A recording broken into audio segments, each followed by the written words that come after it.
யார் யாரு விஜய் தமிழக வெற்றி கழகம் அத வந்து அவங்க தலைமை கழகத்தில் அதிமுக கூட்டணி எடப்பாடியார் தலைமையிலே அதிமுக பொதுச் செயலர் எடப்பாடியார் தலைமையிலே அருமையான கூட்டணி, வலுவான கூட்டணி, வல்லமையான கூட்டணி, தெளிவான கூட்டணி, வெல்ல போகிற கூட்டணி அமையும். அந்த முடிவுகளை எடப்பாடி எடுப்பார். அப்புறம் ஒரே ஒரு இது மாண்புமிகு அம்மாட்ட சொல்லும் பொழுது நெல்லை கழகம் தான் இங்கே இருந்தது, கெசட்டில் நெல்லை கழகம் இருந்தது. அந்த நெல்லை கழகம்னு இருந்ததை மாண்புமிகு அம்மா அவர்கள் தான் அதை நெல்லை எழுச்சி என்று மாற்ற வேண்டும் என்று சொல்லி அது கழகம் அல்ல, இந்திய சுதந்திரத்திற்காக போராடி எழுச்சி என்று மாற்றினார். அதை இந்த நேரத்தில் நினைவு கூறுகிறேன்.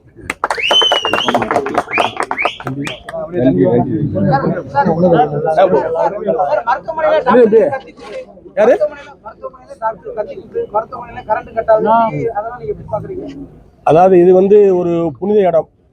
வ.உ.சி. ஐயா அவருடைய மணிமண்டபம், அவருடைய புகழுக்கு பெருமை சேர்க்கும் வழியாக 88வது அவருடைய நினைவு நாள் இன்றைக்கு குரு பூஜை விழாவை சமூகம் சார்ந்த நிகழ்ச்சி.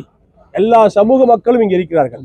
விஸ்வர்ம சமூகத்தை சேர்ந்தவர்கள் இருக்கிறார்கள், வெள்ளாளர் முன்னேற்ற கழகத்துடைய நிர்வாகிகள் வந்திருக்கார்கள், வ.உ.சி. இரத்த தான முகாம் இளைஞர்கள் இருக்காங்க, எல்லா அமைப்புகளும் இருக்கு, அது தேவர் அமைப்புகள் இருக்கு, எல்லா அமைப்புகள் இருக்கு. இந்த இடத்துல வந்து அரசியல் பேச சரியாக இருந்தாலும் கஷ்டங்கள் படுகின்ற மக்களுக்கு சுபிச்சங்களை கொடுக்கின்ற வழியை அதிமுக எடுக்கும், எடப்பாடியார் எடுப்பார்.